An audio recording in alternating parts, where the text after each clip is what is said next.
நீ என்ன பண்ணுவியோ ஏது பண்ணுவியோ எனக்கு தெரியாது மனோஜ். ஆனால் இந்த கடனை நீ தான் அடைக்கணும். 48 லட்ச ரூபா பணத்தை கொடுத்துட்டு இந்த வீட்டை நீ தான் மீட்கணும். அப்போ தான் எனக்கு இந்த வீட்டில் மரியாதை.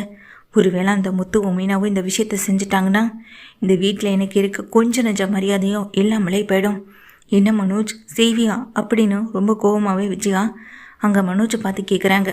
மனோஜும் எப்படிம்மா அவ்வளோ பணத்தைன்னு சொல்லும்போது, அவ்வளோ பணத்தை வாங்கும்போது மட்டும் சந்தோஷமாக வாங்கினல, ஏன் கொடுக்கும்போது உனக்கு அவ்வளோ கஷ்டமாக இருக்கா அப்படின்னு விஜயா திட்டுறாங்க. அதுக்கு மனோஜும், இல்லைம்மா அந்த பணத்தை எல்லாம் திருப்பி கொடுக்கணுன்றது 3 மாதத்தில் முடியாத ஒரு விஷயம். நானே முடியாதுங்கிற ஆனால் முத்து மீனா எந்த நம்பிக்கையில் 3 மாதம் டைம் கேட்டாங்கன்னு தான் எனக்கு தெரியலை அப்படின்னு மனோஜ் சொல்கிறாங்க. இங்கே பாருடா மனோஜ், நீ என்ன பண்ணுவியே எனக்கு தெரியாது, ஆனால் நான் சொன்னதை மட்டும் செஞ்சிடு அப்படின்னு கோவத்தில் போயிடுறாங்க விஜயாவும். விஜயா கோவிலுக்கு கிளம்பி போகிறாங்க. தன் மனசு ரொம்ப சங்கடமாக இருக்கிறதுனால. அண்ணாமலை வீட்டில் பேசுகிறதுல தான் வீட்டோட நிலைமை இந்த சுச்சுவேஷனில் இருக்குது, என்ன பண்ணுறதுன்னு தெரியலை. அதனால் விஜயா அங்கே நேராக கோவிலுக்கு தான் போகிறாங்க. கோவிலுக்கு போயிட்டு ரொம்ப நேரம் உட்காந்து ரொம்ப மனசு வரைகி வேண்டிக்கவும் செய்கிறாங்க. என் வீடு என் கைவிட்டு போயிடக்கூடாது அப்படின்ற மாதிரி வேண்டிக்கிட்டு தான் அவங்க அங்கேருந்து கிளம்பவும் செய்கிறாங்க. இதுக்கிடையில் மீனா தன்னுடைய பூவெல்லாம் இங்கே கொடுத்து கட்டி வேலையெல்லாம் அதிகமாக பார்க்குறாங்க. இன்னொரு பக்கம் முத்து இவங்களும் அதிகமான வேலையை பார்த்துட்ருக்காங்க. வீட்டுக்கு முத்து வராங்க. முத்துவும் மீனாவும் என்ன பண்ணுறாங்க, கொஞ்சம் கொஞ்சம் அந்த பணத்தை சேர்த்து வைக்கிறதுக்காக ஒரு உண்டியலில் சேர்த்து வைப்பாங்களே. இந்த மீனா பணத்தை இதை கொண்டு அந்த உண்டியலில் போடுன்னு சொல்ல, என்னடா உண்டியலில் பணம் சேர்த்து 48 லட்ச ரூபா கடனை உன்னால் கட்டிட முடியுமான்னு சொல்ல, டேய் முட்டாள், உன்ன மாதிரி நான் முட்டாள் கிடையாது. என்னால் எப்படியும் அந்த பணத்தை திருப்பி கொடுத்துட முடியுன்ற நம்பிக்கை எனக்குள்ளே இருக்கு. தயவு செஞ்சு நீ இந்த விஷயத்தில் தலையிடாத. இந்த வீட்டில் நீயும் யார்கிட்டையும் பேசாதுன்னு முத்து ரொம்ப கோவமாக சொல்லிட்டு உள்ளே போய்ட்றாங்க. அப்போ நான் சொல்ல வரதேன், என்னை அப்பன்னு நீ கூப்பிடாதன்னு சொல்லிட்டு அண்ணாமலை கிளம்பி போய்ட்றாங்க. என்னம்மா நான் சொல்ல வரதை யாருமே காது கொடுத்து கேட்க மாட்டாங்கன்னு சொல்ல, ஏண்டா உனக்கு புத்தி ஏதாவது இருக்கா இல்லையா? முதல்ல நீ இந்த வீட்டுக்கான பணத்தை கொடுத்து அந்த வீட்டை மீட்கிறதுக்கு வழியை பாரு, யோசின்னு சொன்னால் அந்த முத்து மீனாவை பற்றியே பேசிக்கிட்டு இருக்கேன். அவங்க ஏதோ ஒரு வகையில் முயற்சி பண்ணிட்டு தானே இருக்காங்கன்னு இங்கே விஜயாவும் திட்டுறாங்க. நான் விஜயா திட்டினதை கேட்டுக்கிட்டு மனோஜும் இந்த பணத்தெல்லாம் நான் எப்படி அடைக்க போகிறேன் கட்ட போகிறேன்னு தெரியலேன்ற ஒரு குழப்பத்தில் தான் இருக்காங்க. அப்போ தான் இங்கே விஜயா வந்துட்டு பார்வதிக்கு ஃபோன் பண்ண. பார்வதியும், என்ன விஜயா இவ்வளோ பெரிய விஷயம் நடந்திருக்க ஆனால் அப்படின்னு சொல்லும்போது, ஆனால் என்ன பார்வதி சொல்லு பார்வதி, உன் பங்குக்கு நீயும் திட்டிடு அப்படின்னு சொல்லும்போது, அந்த சிந்தாமணியோடைய சுயரும் இப்போவாது உனக்கு புரியுதான்னு சொல்லி கேட்க, சிந்தாமணி கிட்ட நானே பேசணுன்னு தான் இருக்கேன்னு சொல்ல, இங்கே விஜயா கிட்ட பார்வதியும் சொல்கிறாங்க. இங்கே பார்வதி கிட்ட விஜயாவும் சொல்கிறாங்க. அதுக்கு பார்வதியும், அந்த சிந்தாமணி கிட்டே இனி பேசி என்ன ஆக போகுது, அவள் தான் திரும்ப உன் முதுகில் குத்திட்டால, இதுக்கப்புறம் அதில் என்ன இருக்குது அப்படின்னு அங்கே பார்வதியை திட்டுறாங்க. அவளுடைய ஃப்ரெண்ட்ஷிப்பை கட் பண்ணுன்னு சொன்னேன், நீ கேட்க மாட்டேற, திரும்ப திரும்ப அந்த ஃப்ரெண்ட்ஷிப்பை நீ மெயின்டைன் பண்ணிகிட்டே இருந்தா இப்படி தான் ஆகும் நிலமைன்னு சொல்லிட்டு ஃபோனை வச்சிடுறாங்க. ஆனால் எங்கள் விஜயாவுக்கு தான் மனசே சரியில்லை, ரொம்ப சங்கடத்தில் இருக்காங்க விஜயா என்ன பண்ணுறாங்க, நேராக கிளம்பி அந்த சிந்தாமணியை பார்க்கணுன்னு சொல்லிட்டு வர சொல்கிறாங்க. சிந்தாமணி இடத்துக்கு வர, என்ன சிந்தாமணி உங்களை நம்பி தானே நாங்கள் அந்த விஷயத்த பண்ணணும், ஆனால் நீங்கள் அந்த ஃபினான்சியரை கூட்டிகிட்டு வந்து வீட்டில் இவ்வளோ பெரிய பிரச்சனையை பண்ணிட்டீங்களே, இதை கொஞ்சம் கூட எதிர்பார்க்கவே இல்லை தெரியுமா, உங்கள் மேலே எனக்கு பயங்கர கோவம் அப்படின்னு சொல்லும்போதும், நான் என்ன மாஸ்டர் பண்ணுவேன், அவருக்கு நான் எலெக்ஷனில் தேர்தலில் போட்டிக்கிட்டு ஜெயிக்கலன்னதும் என் மேலே நம்பிக்கை இல்லாமல் போச்சு, அவருக்கு என் மேலே நம்பிக்கை இல்லைன்னதும் என்னால் என்ன தான் பண்ண முடியும் சொல்லுங்கள் பார்க்கலாம். என் கூட இந்த ஆட்கள் எல்லாருமே என்னை விட்டு போயிட்டாங்க, அப்புறம் எப்படி எந்த வகையில் அவர் என்னை நம்புவார், அதான் இவ்வளோ அமௌண்ட்டை உங்களை நம்பி தானே கொடுத்தேன், அதனால் அந்த அமௌண்ட்டை நான் வாங்கி தான் ஆகணும்னு வந்து என்கிட்ட பிரச்சனை பண்ணார். நானும் அக்கம் பக்கத்தில் கொஞ்சம் மரியாதையோடு வாழ்கிறவன், ஏன்னா ஒரு பக்கம் உங்கள் பையன் முத்து வேற போலீஸு கேஸ்னு என்னை மாட்டி விட்டு இருக்கிற மரியாதையும் கெடுத்து விட்டான், இருக்கிற கொஞ்ச நெஞ்ச மரியாதையாவது என் கூட இருக்கணும்ல, அதுக்காக தான் நானும் அவரை கூட்டிகிட்டு வந்தேன்னு சொல்லிடுறாங்க எங்கள் விஜயா கிட்ட சிந்தாமணியும். நீங்கள் என்கிட்ட ஒரு வார்த்தை ஃபோன் பண்ணி சொல்லியிருந்தீங்கன்னா நான் இந்த விஷயத்தை பற்றி அவர்கிட்ட தனியாவது பேசியிருந்திருப்பேன், இப்படி வீட்டுக்கு கூட்டிகிட்டு வந்து பெரிய பிரச்சனையை உண்டு பண்ணிட்டீங்க அப்படின்னு சொல்லிட்டு அங்கே விஜயாவும் சொல்கிறாங்க. அதுக்கு சிந்தாமணியும், மாஸ்டர் இதுக்கு நாம் எதுவும் பண்ண முடியாது, சீக்கிரமாக நீங்கள் பணத்தை கொடுக்கறதுக்கான வழியை மட்டும் பாருங்கள் அப்படின்னு சொல்லிடுறாங்க விஜயா கிட்ட எங்கள் சிந்தாமணியும். விஜயா ரொம்ப சிந்தனையோடு இருக்காங்க. வீட்டுக்கு போன விஜயா அமைதியாக உட்கார. அப்போ தான் விஜயா மனசுக்குள்ளே ஓடிட்டே இருக்க ஒரு விஷயம் என்னென்னா, இந்த முத்துவும் மீனா இவங்க கிட்ட இதை பற்றி பேசுவோம்னு நினச்சிட்டு இருக்காங்க. வீட்டுக்கு வர மீனா கிட்ட ஒரு நிமிஷம் நில்லு மீனா அப்படின்னு சொல்லி கூப்பிடும்போது மீனா நிற்கிறாங்க. என்ன வேணும் அப்படின்னு சொல்லிட்டு கேட்க, இல்லை உன்னுடைய பதவினால தானே இவ்வளோ பெரிய பிரச்சனை. நீ மட்டும் இந்த பதவிக்கு போகாமல் இருந்திருந்தா இப்போ என் வீடையும் கைவிட்டு போயிருக்காதுல்ல அப்படின்னு சொல்லும்போது, நான் என்னத்தை பண்ணேன்? நான் பதவியில் நிற்கணும்னு உங்கள் பேரை சொல்லி வேறு யாராவது ஏமாத்துறேன்னா கடன் வாங்கினேனா அப்படின்னு மீனா கேட்கும்போது, சரியாக கேட்ட மீனா, சரியாக கேட்ட அப்படின்னு முத்து சொல்கிறாங்க. என்னமோ மீனா தான் உங்களை கடன் வாங்க சொன்ன மாதிரியும் அதை நம்பி தான் நீங்கள் கடன் வாங்கி மீனாவுக்கு கொடுத்த மாதிரில இருக்குது. நீங்கள் பொய் சொல்லி ஏமாற்றி மனோஜும் நீங்களும் சேர்ந்து பெரிய ஃப்ராடுத்தனம் பண்ணதுக்கு மீனா இந்த வகையில் பொறுப்பாக முடியும்னு சொல்ல, என்ன விஜயா திரும்ப உன்னுடைய நாடகத்தை இந்த வீட்டில் ஆரம்பிச்சிட்டேன்னு சொல்லிட்டு கேட்க, இல்லைங்க நான் சொல்ல வரதை முழுசாக ஒரு நிமிஷம் கேளுங்கன்னு சொல்ல, நீ சொல்லி நீ கேட்குறதுக்கு எதுவுமே இல்லை. இனிமே இந்த விஷயத்தை பற்றி பேசவே வேணான்னு முடிவு எடுத்தாச்சு. இதுக்கப்புறமும் இந்த வீட்டில் மீனா தான் காரணம்னு அந்த பிள்ளையை போட்டு டார்ச்சர் பண்ணிகிட்டு இருக்காத அப்படின்னு அண்ணாமலை திட்டுறாங்க. இல்லைங்க நான் சொல்ல வரதை கொஞ்சமாவது காது கொடுத்து கேளுங்கன்னு சொல்ல, என்ன சொல்ல வரேன்னு எனக்கும் தெரியும். மீனா தான் எல்லாத்துக்கும் காரணம்னு அவன் மேலே பழிய போடுறதுக்கு ஏதாவது ஒரு காரணத்தை தேடி பிடிச்சு கண்டுபிடிச்சி கொண்டு வந்திருப்பேன். இதை தவிர்த்து நான் தான் தப்பு பண்ணேன், நான் மன்னிச்சிருங்க, இந்த தப்பை எப்படியாவது சரி பண்ணுறேன்னு உன் வாயிலேருந்து இன்னைக்கு நிலை என்றைக்குமே வரப்போகிறதில்ல. பின்ன எதுக்காக விஜயா நீ அதை பற்றி பேசி உன் டைமை வேஸ்ட் பண்ணிகிட்ருக்கேன்னு அண்ணாமலை சொல்லும்போது, விஜயா எதுவுமே பேச முடியலை, ரொம்ப அவமானப்பட்டு நிற்கிறாங்க. வாமினா நமக்கு இருக்க வேலைக்கு இவங்கக்கிட்ட நின்று பேசி விளக்கம் கொடுத்துட்ருக்கிறதுக்கெல்லாம் நம்மளால் முடியாது, நீ வாமினா போகலாம் அப்படின்னு சொல்லி கிளம்பிடுறாங்க. முத்துவும் மீனாவும். விஜயாவும் மனசு வருத்தப்பட்டு இருக்கிறது மட்டும் இல்லாமல், டே மனோஜ் ஏதாவது பணத்துக்கு ஏற்பாடு பண்ணியா இல்லையாடான்னு சொல்லிட்டு கேட்குறாங்க. இல்லைம்மா இந்த விஷயத்தை பற்றி அந்த சந்தோஷ் புரோகிட்ட சொன்னேன். அவர் இவ்வளோ பணத்தை எப்படி ஏற்பாடு பண்ண முடியும்? வெளியில் வேறு இடத்துல ஏற்பாடு பண்ணணும் அப்படின்னாலும் அவங்களும் டாக்குமெண்ட்ஸ் தான் கேட்பாங்க. உங்ககிட்ட என்ன டாக்குமெண்ட் இருக்குது? இந்த ஷோரூமுடைய டாக்குமெண்ட் வச்சு இவ்வளோ பணத்தை அரேஞ்ச் பண்ணுறதுலாம் ரொம்ப கஷ்டம் மனோஜ் அப்படின்னு அங்கே அவரும் சொல்லியிருக்காரு. அந்த நேரத்தில் தான் இங்கே ரோஹிணி வந்திருக்காங்க. அப்போதாம்மா ரோஹிணி வந்தான்னு சொல்லிட்டு அந்த கதையை ஆரம்பிக்கிறாங்க. அவள் எதுக்கடா ஷோரூமுக்கு வந்தான்னு சொல்ல, ஷோரூமில் தானே அவள் வேலை பார்த்துட்ருக்கா, மாதம் 25,000 பணத்தையும் கொடுக்கணும். ஷோரூமை விட்டு அவளை என்னால் வெளியே அனுப்பவும் முடியலை.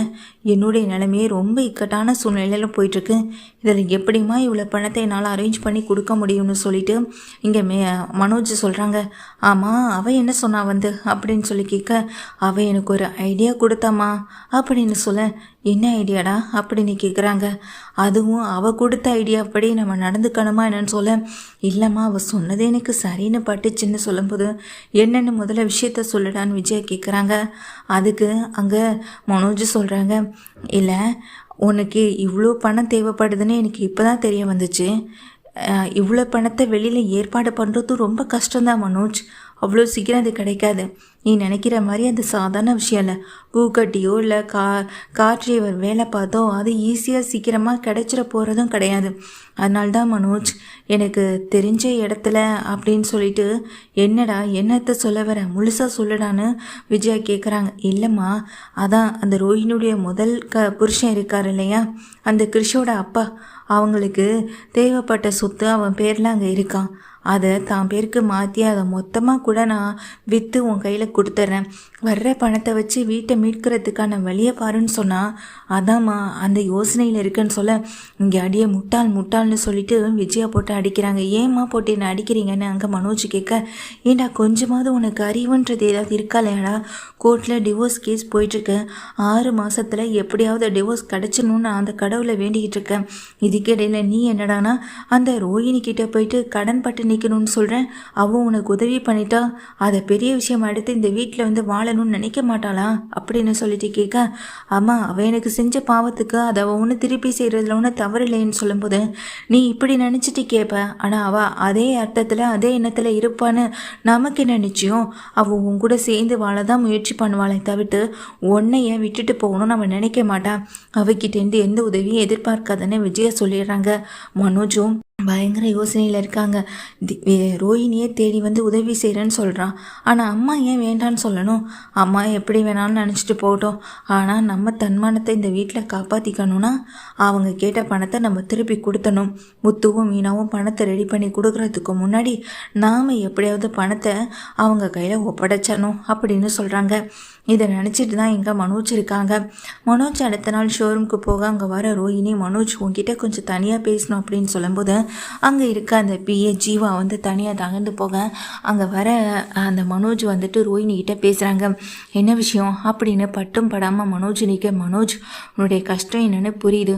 நீ கஷ்டப்படாமல் இருக்கணுன்றதுக்காக தானே நான் ஒரு வழியை சொன்னேன். ஆனால் அதுக்கு நீ எந்த பதிலும் சொல்ல மாட்டியே அப்படின்னு சொல்லிட்டு கேட்கவும் செய்கிறாங்க. அதுக்கு மனோஜ் வந்து இப்போ என்ன பதில் சொல்லணும்னு எதிர்பார்க்குறேன்னு சொல்ல, இங்கே பாரு மனோஜ், நான் உனக்கு இந்த கடனை கொடுக்கறதுனால உன்னை என் கூட சேர்ந்து வாழ சொல்லி கட்டாயப்படுத்துவான்லாம் நீ நினைக்க வேண்டாம். நீ சந்தோஷமாக இருந்தால் எனக்கு அதுவே போதும் மனோஜ். நீ ஆசைப்பட்டு கல்யாணம் பண்ணணும்னு நினச்ச அந்த மலேசியா பொண்ணும் இல்லை அந்த அமெரிக்கா பொண்ணும் இப்படி யாரும் வந்து உனக்கு உதவி செய்ய போகிறது கிடையாது. நான் தான் உனக்கு மனைவி. கடைசி வரைக்கும் உனக்கு எந்த கஷ்டமாக இருந்தாலும் ஓடி வந்து உதவி செய்வேன். ஆனால் உன்னை கட்டாயப்படுத்தி வாழணும்னு மட்டும் ஒருபோதும் நினைக்க மாட்டேன். உனக்கா என்னைக்கு என் கூட சேர்ந்து வாழணும்னு தோணுதோ அன்னைக்கு நீ தேடி வந்து என்னை கூட்டிகிட்டு போனால் போதும் மனோஜ். இப்போதைக்கு நான் செய்கிற இந்த சின்ன உதவியை மட்டுமாவது நீ ஏற்றுக்க மாட்டியான்னு சொல்லி கேட்குறாங்க. அதுக்கு மனோஜ் அமைதியாக நிற்க, உன்னுடைய மௌன சம்மதம்னு நான் எடுத்துக்கலாமான்னு மனோஜை பார்த்து ரோஹிணி கேட்க, அப்பயும் அமைதியாக நின்றுட்டு இங்கே இருக்க மனோஜை பார்த்துட்டு ரோஹிணி சிரிச்சுக்கிட்டே, சரி மனோஜ், அப்போ நான் எல்லாத்துக்கும் ஏற்பாடு பண்ணுறேன். ஒன்று அந்த நிலமா நான் வாங்கிட்டு தரவா, அதை உன்னால் விற்க முடியுமா, இல்லை அதை நான் விற்று பணமாகவே வாங்கி தரவான்னு சொல்லி கேட்க, எது எப்படி இருந்தாலும் பரவாயில்லன்னு மனோஜ் சொல்லிடுறாங்க. அதை சீக்கிரமாக ஒரு கஸ்டமர் பிடிச்சி விற்கணுன்றதும் ரொம்ப பெரிய விஷயம். அவங்களுக்கு ஏதாவது கஸ்டமர் இருந்தாங்கன்னா அவங்க மூலமாக விற்றுட்டு அந்த பணத்தை கிடச்சிதுன்னா கூட நான் உனக்கு வாங்கி தரேன் அப்படின்னு சொல்லிடுறாங்க. இதை கேட்ட உடனேயே இங்கே மனோஜும் அப்போ தான் முகத்தில் சிரிப்பு வருது. இப்படி மனோஜ் சந்தோஷமாக இருக்கணும், அதை விட்டுட்டு தேவையில்லாமல் மனசை போட்டு குழப்பிட்டு இருக்காதுன்னு ரோஹிணி வெளியே போகிறாங்க. வெளியே போன ரோஹிணி, மனோஜ் உன்னை கைக்குள்ளே போட்டுக்கிறதுக்கான நேரம் வந்துடுச்சு. உன்னை மட்டும் இல்லை உன் குடும்பத்தில் இருக்கவங்களே இனி ஏன் கைக்குள்ளே தான், நான் நினைக்கிறதான் இனி நடக்கும் அப்படின்னு இங்கே நினைக்கவும் செய்கிறாங்க. ரோஹிணியும் சந்தோஷமாக இருக்கவும் செய்கிறாங்க. முக்கியமாக இன்னொரு பக்கம் சிந்தாமணியுடைய ஆட்கள் சிந்தாமணி கிட்ட வந்து அந்த முத்துவும் மீனாவும் பயங்கரமான வேலை பார்த்துட்ருக்காங்க அக்கான்னு சொல்ல, என்னடா வேலை பார்க்குறாங்கன்னு சொல்ல, ஒரு நாளைக்கு முன்னை விட அதிகமான சவாரி போகிறான். இந்த மீனா ஒரு நாளைக்கு முன்னை விட பல இடங்களுக்கு பூவெல்லாம் கொண்டு போய் கொடுக்குற வேலையும் ஆரம்பிச்சிட்டான். இப்படியே சம்பாதிச்சா நீங்கள் நினைக்கிற மாதிரி 3 மாதத்துக்குள்ளே 48 லட்சம் ரூபாயை கொடுத்துட முடியுமான்னு சொல்லி கேட்க, டேய் அப்படிலாம் எதையுமே பண்ணிட முடியாதுடா. 48 லட்ச ரூபான்றதை நமக்கு வேணால் சாதாரண விஷயமா இருக்கலாம், ஆனால் முத்து மீனாவை பொறுத்த வரைக்கும் அது ரொம்ப ரொம்ப ரொம்ப பெரிய விஷயம். அந்த பணத்தை அவங்களால மீட்டு கூட கொடுக்க முடியாதுடா. இப்படி எக்ஸ்ட்ரா டைம் பார்த்து ஒர்க் பண்ணுறதுனால மட்டும் எவ்வளவு கிடச்சிட போகுது, நிச்சயமாக அதுக்கான பணம் அவங்க கைக்கு வந்து சேர போகிறதில்ல. எனக்கு அதனால் அதை பற்றி கவலை இல்லை அப்படின்னு இங்கே விஜயா அந்த சிந்தாமணி சொல்கிறாங்க. அக்கா இருந்தாலும் இதை இப்படியே விட்டுறக்கூடாதுல, சவாரி இனி அளவுக்கு அதிகமாக அந்த முத்துவுக்கு வந்தாலும் அதை களைச்சி விடுற பொறுப்பை நான் பார்த்துக்கிறேன். இந்த மீன் அங்கங்கே போய் பூக்கொண்டி கொடுக்குறால, அதுக்கு பதிலாக அந்த இடங்களுக்கு முன்னாடியே அவள் கொடுக்கறதுக்கு முன்னாடியே நான் பூவெல்லாம் கொடுத்துறேன். வர்ற கொஞ்சம் நெஞ்ச பணம் கூட அவங்க கையில் நிற்கக்கூடாதுக்கான்னு சொல்ல, சரிடா பார்த்து எல்லாத்தையும் பக்குவமாக பண்ணுங்கடா அப்படின்னு சொல்லிடுறாங்க சிந்தாமணியும். இப்போது மீனாவுக்கும் முத்துவுக்கும் ஒரு பெரிய பிரச்சனையை கொடுக்கணும்னு சிந்தாமணி நினச்சிட்டாங்க. சிந்தாமணி அந்த எண்ணத்தில் தான் இருக்காங்க. இதுக்கிடையில் மனோஜ்கிட்டையும் இங்கே வீட்டில் இருக்க ரவி, ஸ்ருதி, முத்து, மீனா எல்லார்கிட்டையும் அண்ணாமலை ஹாலில் வந்து உட்காந்து பேசணும்னு நினைக்கிறாங்க. அப்போது முத்துவும் மீனாவும் வந்து உட்காந்துருக்கும்போது அப்போ அண்ணாமலை கேட்குறாங்க, ஏப்பா இன்னும் நமக்கு டைமுன்னு பார்த்தா 1 மாதம் கூட முழுசாக இல்லையே, 2 மாதம் எப்படி அப்படின்னு ஓடவும் செஞ்சிடுச்சு. இதுக்குள்ளே எப்படிப்பா பணத்தை திருப்பி கொடுக்க முடியும்? உங்கள் கையில் இப்போ எவ்வளோ பணம் இருக்குன்னு சொல்ல முடியுமான்னு சொல்லிட்டு கேட்க, அப்பா நாங்கள் கஷ்டப்பட்டு உழைச்சி சம்பாதிச்ச பணம் ஒரு 8 லட்ச ரூபாய் இருக்குது. அது போக என் காரு, மீனோடைய நகை இதெல்லாம் அடகு வச்சாலும் இன்னும் ஒரு 8 லட்ச ரூபா பணம் கைக்கு தரும். கிட்டத்தட்ட ஒரு 16 லட்ச ரூபா கையில் இருக்கும்ப்பா. ஆனால் மீதி பணத்துக்கு என்ன பண்ணுறதுனே தெரியலப்பா அப்படின்னு சொல்கிறாங்க. நானும் எனக்கு தெரிஞ்ச இடங்களில் பணத்தை கேட்டிருக்கேன், பரசு மூலமாக விசாரிக்க சொல்லியிருக்கேன். அப்படி ஏதாவது பணம் கிடச்சதுனாலும் கூட இது நமக்கு ஒரு சிறந்த வழியாகவும் இருக்குன்னு சொல்லும்போது மனோஜை பார்க்குறாங்க. விஜயா பார்த்து முறைக்கிறாங்க. மனோஜோ எதுவுமே பேசாமல் தலை கீழே போட்ட மாதிரி உட்காந்துருக்கேன். அங்கிள் எங்கள் வீட்டில் எனக்காக கொடுத்த நகையெல்லாம் இருக்குது, அதை விற்றோ இல்லை அடமானம் வச்சோ அதில் வர பணத்தை வச்சு ஐயோ வேணாப்பா ஸ்ருதி, அது வேணவே வேணாம். அது பெரிய பிரச்சனையில் போய் முடியும். உங்கள் வீட்டில் உனக்காக கொடுத்த நகமா அது. அதை இந்த வீட்டுக்காக செலவு பண்ணால் யாருடைய அம்மா அப்பாவுக்கும் கோவம் வரதான் செய்யும். அந்த தப்பை என்றைக்குமே புகுந்த வீட்டில் போய் பண்ணிடக்கூடாதுமான்னு சொல்லும்போது அங்கே ஸ்ருதியும் வந்துட்டு அமைதியாகவே நிற்கிறாங்க. அப்போது மனோஜோ விஜயாவும் ஒருத்தர் மாற்றி ஒருத்தர் பார்த்துக்கிட, என்னம்மா அப்போது இங்கே மனோஜ் தான் பங்குக்குன்னு எதையுமே பணத்தை ஏற்பாடு பண்ணலை அப்படி தானேன்னு சொல்லிட்டு கேட்க, டேய் என்னடா நீங்கள் தானே இந்த கடனை அடைச்சிடறேன்னு சொன்னீங்க, இப்போ மனோஜ்கிட்ட வந்து கேட்குறீங்க அப்படின்னு விஜயா சொல்லிட்டு கேட்குறாங்க. அதுக்கு ரவியும் ஸ்ருதியும் ஒருத்தர் மாற்றி ஒருத்தர் கோவமாகவே பார்த்துக்கிறாங்க இந்த ஆண்டியை நினச்சி. அப்போ அங்கே இருக்க அண்ணாமலைக்கு தான் ஃபோன் வருது. பாட்டி ஊர்லேருந்து வரதா சொல்லிட்டு பாட்டியும் வீட்டுக்கு வந்துடுறாங்க. முத்து தான் கூட்டிகிட்டு வராங்க. வீட்டுக்கு வந்த பாட்டி விஷயம் இல்லாமல் கேள்விப்பட்டு தான் வந்திருக்காங்க. நடந்த விஷயத்தையெல்லாம் நானும் கேள்விப்பட்டேன் விஜயா. இப்போது 48 லட்ச ரூபா பணத்தை கடன் வாங்கிட்டு அமைதியாக நின்றுட்டுருக்கான் ஒருத்தன். இன்னொரு பக்கம் பணத்துக்காக ஓடி அலைஞ்சிட்ருக்கான் இன்னொருத்தன். இப்போவாது உன் பிள்ளை மனோஜை விட இங்கே முத்து எப்படிப்பட்டவனாவது புரிஞ்சுக்கும். மனோஜ் உனக்கு கஷ்டத்தை மட்டுமே தான் கொடுக்கக்கூடியவன், ஆனால் முத்து உனக்கு இருக்க கஷ்டத்தை போக்கக்கூடியவன். உனக்கு இதெல்லாம் எப்போ புரிய போகுதுன்னு தான் எனக்கு தெரியவே இல்லை விஜயான்னு அங்கே பாட்டி விஜயாவை பார்த்து திட்டா. அத்தை அதெல்லாம் ஒன்றும் இல்லை, நாங்கள் நல்லா தானே இருக்கோம், எங்களுக்கு எந்த பிரச்சனையும் இல்லை அப்படின்னு சொல்லிட்டு விஜயா சொல்கிறாங்க. அதை கேட்டதும் எங்கள் பாட்டியும் சரிடி நீங்கள் நல்லா இருந்தால் எனக்கு சந்தோஷம்தான், ஆனால் நீங்கள் பண்ணிக்கிட்டு இருக்க இந்த காரியத்தினால வீட்டில் இருக்க மற்றவங்களுடைய சந்தோஷமும் கெட்டு போகுதுன்னு சொல்ல அதுக்கு ஒன்றே இங்கே விஜயா எதுவுமே பேசாமல் நிற்கிறாங்க. மனோஜுமே நம்ம ஊரில் இருக்க நிலத்தை விற்றா கூட இவ்வளோ பணத்தை நம்மளால் இங்கே சேகரிக்கவே முடியாதடா அண்ணாமலை அப்படின்னு சொல்ல, ஆமாம் இதுக்காகலாம் நாங்கள் வீட்டில் அந்த நிலத்தையெல்லாம் விற்கணும்னு அவசியம் இல்லைம்மா அப்படின்னு சொல்லிட்டுருக்காங்க. அத்தை நீங்கள் அந்த நிலத்தை நீங்கள் இங்கே பசங்களுக்காக தரதால சொல்லியிருந்தீங்க அப்படின்னு சொல்ல, அதான் மனோஜுக்கு சொத்தில் எந்த இடத்துலையுமே பணம் நகனு எதுவுமே கிடையாதுன்னு சொல்லியாச்சே, சொத்தே கிடையாதுன்னு சொன்ன பிறகு நீ எதுக்காக சொத்தை பற்றி பேசுகிறேன்னு பாட்டி கேட்க, இல்லை அத்தை அது வந்து அப்படின்னு சொல்லும்போது இங்கே பாரு அண்ணாமலை முடிவெடுத்து தான் நானும் எடுத்திருக்கேன். சொத்துல இனி ஒரு ரூபா கூட மனோஜுக்கு கிடையாது. இனி அவன் உண்மையாக உழைச்சி சம்பாதிக்கிற ஒவ்வொரு பணமும் தான் அவனுக்கு சொத்து. அதை தவிர்த்து இங்கே ஏன் சொத்துக்கோ இல்லை அண்ணாமலை சொத்துக்கோ அவனுக்கு ஆசையும் கிடையாது எதுவும் கிடையாது அப்படின்னு இங்கே ஒரு முடிவை சொல்லிடுறாங்க பாட்டியும். இதை கேட்ட உடனே விஜயாவோ அதிர்ச்சி மேலே அதிர்ச்சியை தாங்கிட்டு நிற்க, அண்ணாமலை இப்போதைக்கு பணத்தை ஏற்பாடு பண்ண முடியலனாலும் சொல்லு, வெளியில் நானும் எங்கேயாவது உனக்காக விசாரிச்சு பார்க்குறேன் அப்படின்னு சொல்லிடுறாங்க.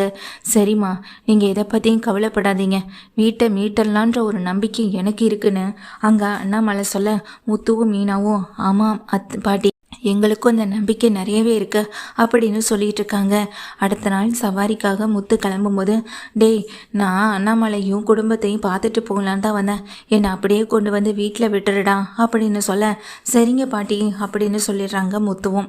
முத்து கொண்டு போயிட்டு வீட்டில் விடும்போது தான் பாட்டி ஊருக்கே கொண்டு போய் விடலான்னு அவங்கள பாட்டி ஊருக்கே கூட்டிகிட்டு போயிடுறாங்க. அங்கே போயிட்டு விட்டுட்டு வரலான்னு கிளம்பும்போது, டேய் அந்த நிலத்தையும் விற்க வேண்டாம்னு அண்ணாமலை சொல்லிட்டான், அந்த நிலத்தை சும்மாவும் போட்டிருக்க முடியாதுல்ல, அதான் அந்த நிலத்தில் ஏதாவது விவசாயம் பண்ணலான்னு முடிவு பண்ணியிருக்கேன், ஆட்களை வச்சு ஏற்பாடு பண்ணியிருக்கேன்னு பாட்டி சொல்ல, சரிங்க பாட்டி நீங்கள் இந்த இடத்துக்கு போயிட்டு கஷ்டப்பட வேணாம், ஆளை வச்சு எதுவாக இருந்தாலும் பார்த்துக்கோங்கன்னு முத்து சொல்லிட்டு வந்துடுறாங்க. டேய் இப்படியே கிளம்புனா எப்படிடா, நான் சொல்கிறத முழுசாக கேட்டுட்டு போடான்னு சொல்லுங்க பாட்டி அப்படின்னு அங்கே கேட்குறாங்க முத்துவும். அதுக்கு பாட்டி சொல்கிறாங்க, டேய் அது என்னால் தனியாகவும் பார்க்க முடியாது, ஆட்களை வச்சு பார்க்குறதும் கொஞ்சம் கஷ்டம்தான், ஒரு நாள் எனக்காக ஒரு நேரம் ஒதுக்குனேன்னா இங்கே நிலத்தை வந்து பார்த்துட்டு போகலாம்னு சொல்ல, சரிங்க பாட்டி நானும் மீனாவும் வேணும்னா வரோம் அப்படின்னு சொல்லிடுறாங்க. முத்து மீனா இவங்க 2 பேரும் ஒரு நாள் வரேன்னு சொன்னதுனால பாட்டியும் சந்தோஷப்பட்டு இருக்காங்க. இங்கேருந்து முத்து நேராக சவாரிக்காக தன்னுடைய ஊருக்கு வந்துடுறாங்க. வந்ததுக்கு பிறகு சவாரி விஷயமா அவங்க அங்கே இங்கேயும் அலைஞ்சிட்டு இருக்காங்க. சவாரி எதுவுமே கிடைக்கல. என்ன ஏதுன்னு செல்வத்துக்கிட்ட கேட்டால் தான் தெரியுது, நமக்கு வர சவாரி எதையுமே அந்த சிந்தாமணி வரவிடாமல் பண்ணிட்டான் அப்படின்ற விஷயத்த முத்து தெரிஞ்சுக்கிறாங்க. ஏன்னா சவாரி எதுவுமே கிடைக்க விடாமல் பண்ணதுக்கு காரணம் நீ அதிகமாக பணத்தை சம்பாதிச்சு அந்த வீட்டை மீட்டுருவியோன்ற ஒரு பயம் அந்த சிந்தாமணிக்குள்ளே வந்துடுச்சு அப்படின்னு சொல்ல, இதை கேட்ட முத்துவுக்கு கோவம் தான் வருது. மீனா உடனே ஃபோன் பண்ணுறாங்க, எங்க உடனே வாங்க அப்படின்னு சொல்லும்போது முத்து உடனே நேராக தன்னுடைய மீனா இருக்க இடத்துக்கு போகிறாங்க. அங்கே போனால் என்னாச்சு மீனா அப்படின்னு சொல்லி கேட்கும்போது, காலையிலேருந்து நானும் பூ கட்டி உட்காந்து வெயிட் பண்ணி பார்த்துட்டேங்க, ஒருத்தர் கூட வந்து வாங்கலை, எல்லா தலையிலையும் இதுக்கு முன்னாடியே பூ இருக்குது, நான் இங்கே விற்பனைக்கு வரதுக்கு வரத்துக்கு முன்னாடியே யாரோ ஒருத்தவங்க இங்கே வந்து பூவை எல்லாத்தையுமே கொடுத்துட்டு போயிட்டாங்கன்னு சொல்ல, மீனா இது வேறு யாரும் இல்லை, அந்த சிந்தாமணியுடைய வேலை தான். நீயும் நானும் உன்னை விட பயங்கரமாக உழைக்கிறோன்ற விஷயம் சிந்தாமணி தெரிஞ்சுக்கிட்டு நம்மளுடைய உழைப்பை கெடுக்கணுன்றதுக்காக பண்ணப்பட்ட வேலை தான் இது. நாம் அந்த வீட்டை மீட்டிடக்கூடாது அப்படின்றதுல ரொம்ப உறுதியாக இருக்குது அந்த சிந்தாமணி தான். இப்போ தான் இந்த விஷயமே செல்வம் மூலமாக எனக்கு தெரிஞ்சதுன்னு சொல்கிறாங்க. ஆமாம், சிந்தாமணி எதுக்குங்க இதெல்லாம் செய்யணும்? நம்ம அந்த ஃபினான்சியருக்கு பணம் கொடுக்கணும், அதில் இதுக்கு தேவையில்லாமல் இவங்க தலையிட்டு இருக்காங்க அப்படின்ற ஒரு சந்தேகம் இங்கே மீனாவுக்கு வருது. எனக்கும் அதான் மீனா புரியலை. இப்படி தேவையில்லாத விஷயத்தில் மூக்க நுழைக்கிறாங்கன்னா சிந்தாமணி வேற ஏதோ பெரிய பிளான் பண்ணிட்டு இருக்கான்னு தானே அர்த்தம் அப்படின்னு சொல்ல, எனக்கும் அதே தாங்க தோணுதுன்னு சொல்லிட்டு இருக்காங்க. இங்கே மீனாவுக்கும் முத்துவுக்கும் வேலை இல்லாமல் இப்படி ரொம்ப கஷ்டத்தோடு இருக்காங்க. 2 நாள் ஆகுது, 3 நாள் ஆகுது. ஆனால் கொடுக்க வேண்டிய நாட்கள் இங்கே பக்கத்தில் ரொம்ப நெருங்கி வந்துடுச்சு. இன்னும் குறிப்பிட்ட நாட்குள்ளே எப்படி நம்மளால் பணத்தை திருப்பி கொடுக்க முடியும் அப்படின்ற ஒரு சிந்தனை மட்டும்தான் ஓடிக்கிட்டே இருக்கு. இதுக்கிடையில தான் பாட்டி ஃபோன் பண்ணதும் பாட்டியோட இடத்துக்கு முத்துவும் மீனாவும் போகிறாங்க. முத்து மீனா 2 பேருமே கவலையோடு இருக்கிறத பார்த்த பாட்டி, எல்லாத்துக்கும் கடவுள் ஒரு நாள் நிச்சயமாக வழி காட்டுவார். முத்துவுக்கு மீனா உனக்கு உங்கள் 2 பேருக்கு இருக்க அதே நம்பிக்கை அண்ணாமலைக்கு இருக்குது, எனக்கும் இருக்குது. நிச்சயமாக அந்த வீட்டை மீட்டலான்ற நம்பிக்கை எனக்கு ரொம்ப அதிகமாகவே இருக்குது அப்படின்னு சொல்கிறாங்க. கொஞ்சம் நேரத்துக்கு முன்னாடி கூட மனோஜுக்கு தாண்டா நான் ஃபோன் பண்ணேன். நீயும் மீனாவும் ரொம்ப வேலையாக இருப்பீங்க, அதிகமான வேலையை இழுத்து போட்டு செய்கிறீங்கன்னு அண்ணாமலை வேற சொல்லிக்கிட்டே இருந்தான். அதனால தான் மனோஜுக்கு ஃபோன் பண்ணேன். ஆனால் அவன் என்னால் படிச்சுவேன், நான் என் படிப்புக்கு பின்னாடி இத்தனை டிகிரி வச்சுருக்கேன், என்னாலெல்லாம் அந்த நிலத்துக்கெல்லாம் வந்து கஷ்டப்பட்டுட்டு இருக்க முடியாது, அதனால் என்னால் வர முடியாது பாட்டி, அதுவும் நீங்கள் அந்த நிலத்தை எனக்கு கொடுக்குற மாதிரி தான் சரி, எனக்கு கொடுக்க மாட்டேன்னு சொன்ன பிறகு நான் இதுக்காக அங்கே வந்து கஷ்டப்படணும், என்னெல்லாம் எதிர்பார்க்காதீங்க. நீங்கள் உங்கள் பேரை முத்துக்கே ஃபோன் பண்ணி அவனே வர சொல்லிக்கோங்கன்னு சொல்லிட்டு டப்புன்னு போனை வச்சுட்டான்டான்னு இங்கே பாட்டி சொல்ல, பாட்டி அவர் எப்பவுமே அப்படித்தானே அங்கே மீனாவும் சொல்கிறாங்க. எனக்கும் தெரியுமா, ஆனால் இவ்வளோ மோசமாக வர வர போயிட்டுருப்பான்னு நான் நினச்சி கூட பார்க்கல. இதான் விஜயோடைய வளர்ப்பு போல அப்படின்னு பாட்டி மனசுக்குள்ளேயே விரும்பிக்கிட்டு இங்கே முத்துக்கிட்டையும் சொல்லிக்கிட்டு அங்கேருந்து வாங்க போகலான்னு நிலத்துக்கே கூட்டிகிட்டு போகிறாங்க. நிலத்தில் வேலையும் ஆகிட்டுருக்கு. அப்போ தான் நிலத்துலேருந்து ஒரு முக்கியமான விஷயம் இங்கே கண்படவும் செய்து தென்படவும் செய்து. அதை பார்த்ததும் முத்துவுக்கு மீனாவுக்கும் ஒன்றுமே புரியலை. ஒரு அரிய வகை சிலை, பல 100 வருஷங்களுக்கு முன்னாடி உள்ள சிலை.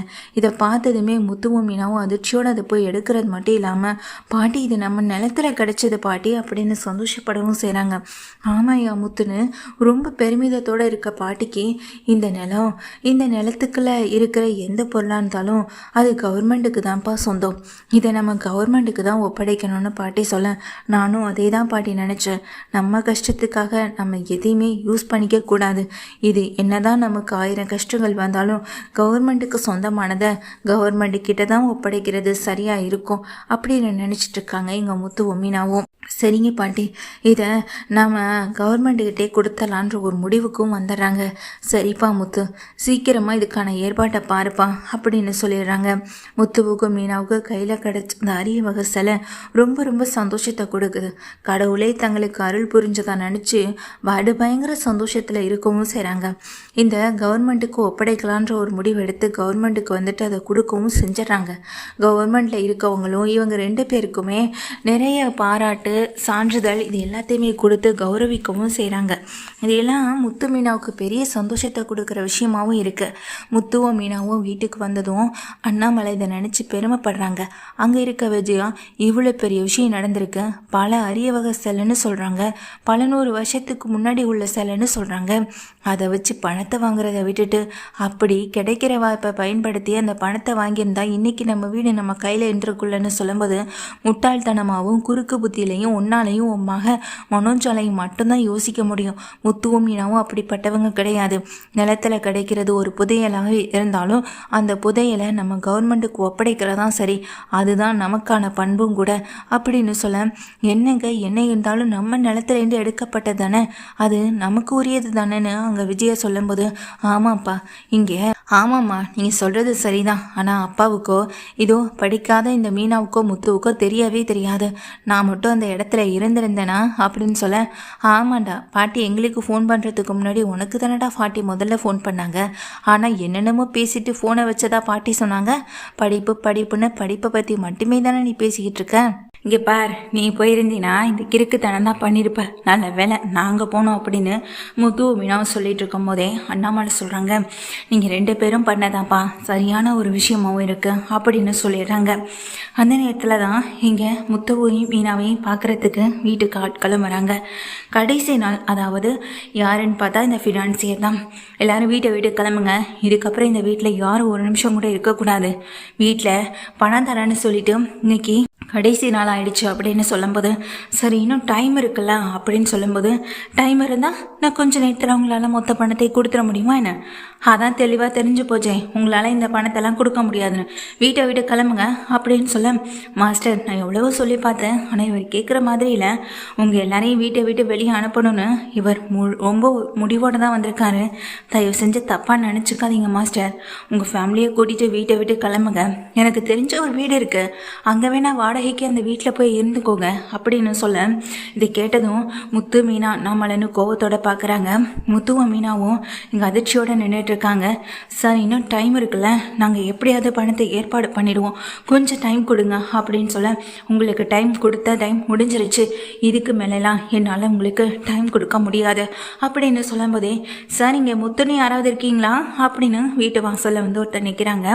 யார் என்னன்னு பார்த்தா முத்துவுக்கு மீனாவுக்கு யாருன்னே தெரியல. அண்ணாமலை பார்க்குறாங்க, யாருப்பா அதுன்னு சொல்லி கேட்க, யாருன்னு தெரியலையப்பான்னு முத்துவும் மீனாவும் சொல்லும்போது, சார் நான் உங்களை பார்த்துட்டு போகலான் தான் சார் வந்தேன், உள்ளே வரலாமா அப்படின்னு கேட்குறாங்க. முத்துவும் மீனாவும் உடனே உள்ளேயும் கூப்பிடுறாங்க. வரவங்க பெரிய பெரிய ஆஃபீஸர்ஸாக இருக்காங்க. யார் சார் நீங்கள், என்ன சார், என்ன விஷயமா பார்க்கலான்னு வந்தீங்க அப்படின்னு சொல்லிட்டு கேட்கவும் செய்கிறாங்க. முத்து கையில் இப்போ 20 லட்ச ரூபாய் இருக்குது, இன்னும் 20 லட்ச ரூபாயை எப்படியாவது ஏற்பாடு பண்ணி ஆகணும், வெளியில் அங்கேயும் இங்கேயும் கடனை வாங்கி ஏற்பாடு பண்ணலாம்னு நினச்சிட்டு இருந்த முத்துவுக்கு பெரிய அதிர்ச்சியை கொடுக்குற விஷயம் தான் ஃபினான்சியர் வீட்டுக்கு வந்தது. அந்த நேரத்தில் எல்லாருமே பையும் கையுமா நின்றுட்டு இருக்கும்போது முத்துவும் மீனாவும் இங்கே பார்க்கும்போது தான் சொல்கிறாங்க, அதுக்குள்ளே அப்போ தான் முத்துவும் மீனாவும் அவங்கள வீட்டுக்குள்ளே வரவழைச்சதுமே அங்கே மனோஜ் சொல்கிறாங்க, அம்மா இவனை நம்பினதுக்கு ஒன்றுமே நம்மளால் பண்ண முடியாமல் போயிடுச்சுமான்னு சொல்லும்போது மனோஜை விஜயா வந்துட்டு போட்டு அடிக்கவும் செய்கிறாங்க. ஏண்டா உன்னால் இந்த 20 லட்ச ரூபா கூட உன்னால் புரட்ட முடியலை, நீ எல்லாம் பேச வந்துட்டலன்னு விஜயா மனோஜை போட்டு அடிக்கவும் செய்கிறாங்க. வந்திருக்க ஆஃபீஸர்ஸ் எல்லாமே முத்து மீனாவும் பார்க்க, யார் சார் நீங்கன்னு அண்ணாமலை கேட்குறாங்க. சார் உங்கள் பையனையும் மருமகளையும் பாராட்டிட்டு போகலான்னு தான் வந்தோம் அப்படின்னு சொல்ல, சார் என்ன விஷயமான்னு சொல்லி கேட்குறாங்க. நீங்கள் கண்டுபிடிச்சு கொடுத்தது எவ்வளோ பெரிய பொக்கிஷம் தெரியுமா, 1000 வருஷத்துக்கு முன்னாடி பழமையான ஒரு பொக்கிஷத்தை தான் நீங்கள் கண்டுபிடிச்சு கொடுத்துருக்கீங்க, இது எவ்வளோ பெரிய ஒரு சந்தோஷமான விஷயம் தெரியுமா, இதுக்காக நாங்கள் என்ன வேணாலும் செய்ய தயாராக இருக்கோம், நீங்கள் இதை கவர்மெண்ட் கிட்ட ஒப்படைச்சிருக்கீங்க, ஆனால் கவர்மெண்ட்டை தாண்டி நாங்களும் உங்களுக்கு உதவி செய்யலான்னு இருக்கோம், நீங்கள் எவ்வளோ கஷ்டத்தில் இருக்கீங்கன்னு இப்போ தான் நாங்கள் தெரிஞ்சுக்கிட்டோம், முதல்ல இந்த செக் எடுங்க அப்படின்னு சொல்லிட்டு வந்த ஆஃபீஸர்ஸ் வந்துட்டு இங்கே முத்து மீனா கையில் ஒரு 25 லட்ச ரூபாய்க்கான செக்கை வந்துட்டு கொடுக்கவும் செய்கிறாங்க. 25 லட்ச ரூபாயான அதிர்ச்சியோட அங்கே நின்றுட்டுருக்க மனோஜ் விஜயா 2 பேருமே பார்க்க, ஆமாம் சார் நீங்கள் கண்டுபிடிச்ச அந்த அரிய வகை சிலை பல கோடி ரூபாய்க்கு மேலே போகும், ஆனால் நீங்கள் எவ்வளோ பெரிய விஷயமா இருந்தாலும் அதை நீங்கள் எடுத்துக்கணும்னு நினைக்கலையே, அதை நீங்கள் எங்ககிட்ட ஒப்படைச்சிருக்கீங்க, சிலைகள் கடத்துறது பல நாடுகளில் நடந்துக்கிட்டு இருக்க தான் செய்யுது, நம்ம நாட்டிலையும் பல நியூஸ்கள் நீங்கள் வந்துக்கிட்டே தானே இருக்குது, நீங்களும் பார்க்குறீங்களே சார், இதெல்லாம் எதுக்காக பண்ணுறாங்க, பணத்துக்காக பண்ணுறாங்க, அதுவும் இந்த அரிய வகை சில வெளிநாடுகளுக்கு கடத்தப்பட்டுச்சுன்னா அதோட மதிப்பே வேறு, ஆனால் நீங்கள் இதை கவர்மெண்ட்டுக்கு ஒப்படைச்சிருக்கீங்கன்னு நினைக்கும் போது அது எங்களுக்கு தான் ரொம்ப பெருமையான ஒரு சந்தோஷமான விஷயமாகவும் இருக்குது, உங்களை மாதிரி அரிதான மனிதர்களை பார்க்குறது வியப்பாகவும் இருக்குது, உங்களுக்கு இப்படிப்பட்ட ஒரு சூழ்நிலையில் உதவ நாங்கள் முன் வரலைன்னா நாங்கள்லாம் மனுஷங்களே கிடையாது அப்படின்னு சொல்லிட்டு தான் வந்த ஆஃபீஸர்ஸ் வந்துட்டு அங்கே பணத்தை வந்துட்டு கொடுக்கவும் செய்கிறாங்க. இதை வாங்கின முத்துவுக்கும் மீனாவுக்கும் ரொம்ப சந்தோஷம், முதல்ல வேண்டான்னு மறுத்தாலும் பிறகு அந்த பணத்தை வாங்கிக்கிறாங்க. முத்துவும் மீனாவும் வாங்கின அவங்களுக்கு கொள்ளை இல்லாத சந்தோஷம், அதை அப்படியே அங்கே நிற்கிற ஃபினான்ஸ் கையில் ஒப்படைக்க அதை பார்த்த எங்கள் சிந்தாமணிக்கு பயங்கர வெறுப்பாகவும் இருக்குது. சிந்தாமணி இந்த வீட்டை விட்டு வெளியே அனுப்பலான்ற நேரத்தில் இப்படிப்பட்ட ஒரு சம்பவம் நடந்துருச்சேன்னு வருத்தத்தோடு நிற்கிறாங்க. தான் வச்சிருந்த 20 லட்ச ரூபா அவங்க கொண்டு வந்த 25 லட்ச ரூபான்னு மொத்தம் 45 லட்ச ரூபா ரூபா பணத்தை கொடுக்குறாங்க. அதுபோக மீதி பணத்தையும் இங்கே ஸ்ருதியும் ரவியும் கொடுக்கவும் செய்கிறாங்க. இதெல்லாம் பார்த்துட்டு இருக்க இங்கே விஜயாவுக்கு என்ன பேசுறது என்ன பண்ணுறதுனே தெரியல. இதுக்கப்புறம் இந்த வீடு எங்களுடைய வீடு, வீட்டு பத்திரத்தை கொடுன்னு அவன் கையில் இருக்க பத்திரத்தை பிடுங்க செய்கிறாங்க முத்து. இனி இந்த வீட்டில் நிற்க உங்களுக்கு தான் தகுதி இல்லை, முதல்ல இந்த வீட்டை விட்டு வெளியே போங்கன்னு சொல்லி முத்து, மீனா, அண்ணாமலைன்னு எல்லாருமே அங்கே நிற்கிற சிந்தாமணியையும் கூட நிற்கிற அந்த ஃபினான்சியரையும் வெளியே விரட்ட. அப்போது மீனா கையால் சுண்டி கூப்பிடுறாங்க. எங்களால் முடிஞ்ச அளவுக்கு நாங்கள் முயற்சி பண்ணோம், ஆனால் முயற்சியை கைவிடலை. ஆனால் நீ இந்த வீட்டை அபகரிக்கணுன்ற பேரில் இதோ நிற்கிறாரே, இவரை கூட்டிகிட்டு வந்து இங்கே நாடகம் நடத்துனதெல்லாம் போதும்னு சொல்ல இதை பார்த்துக்கிட்டு இருக்க விஜயா புரியாத மாதிரி பார்க்க, அத்தை இன்னமும் நீங்கள் இந்த சிந்தாமணியை நம்பிட்டு தானே இருக்கீங்க, நான் ஒரு விஷயத்த சொல்லவா, இந்த வீட்டை அடையணும்னு நினச்சதான் சிந்தாமணி. ரேகா மூலமாக எனக்கு எல்லா விஷயமே தெரிய வந்துடுச்சு. இவங்க பொண்ணு ரேகா எங்ககிட்ட எல்லா விஷயத்தையுமே சொல்லிட்டாங்க அப்படின்னு முத்துவும் மீனாவும் உண்மையை போட்டு உடைக்கிறாங்க. இந்த இடத்துல மெட்ரோ வரப்போகுது, அப்படி வந்துடுச்சுன்னா இந்த வீட்டோட மதிப்பு பல கோடி ரூபாய்க்கு மேலே போகும். அதற்காக தான் இந்த வீட்டை அடையணும்னு பிளான் பண்ணி சிந்தாமணி உங்களை ஒரு ஃப்ரெண்டாகவே நடிக்கவும் வச்சுருக்காங்க. இதுதான் நடந்ததுன்னு முத்துவும் மீனாவும் உண்மையை உடைக்கிறாங்க. மொத்தத்தில் விஜயாவுடைய இந்த உண்மை விஷயம் வந்துட்டு மொத்தத்தில் விஜயாவுக்கு விஷயம் தெரிஞ்சு போய் மனசுடைஞ்சு மன்னிப்பு கேட்டு நிற்கிறாங்க.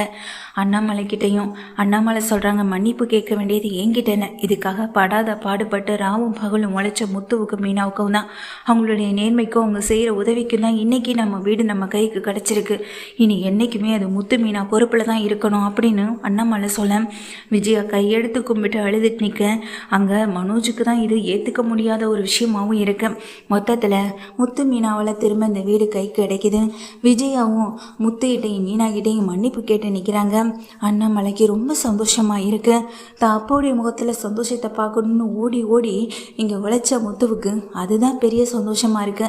இந்த வீடை மீட்டதை விட தான் அப்போடைய முகத்தில் பார்க்குற அந்த சந்தோஷம் அவங்களுக்கு எல்லை இல்லாத மகிழ்ச்சியை கொடுக்க தான் செய்யுது முத்துவுக்கும் மீனாவுக்கும்.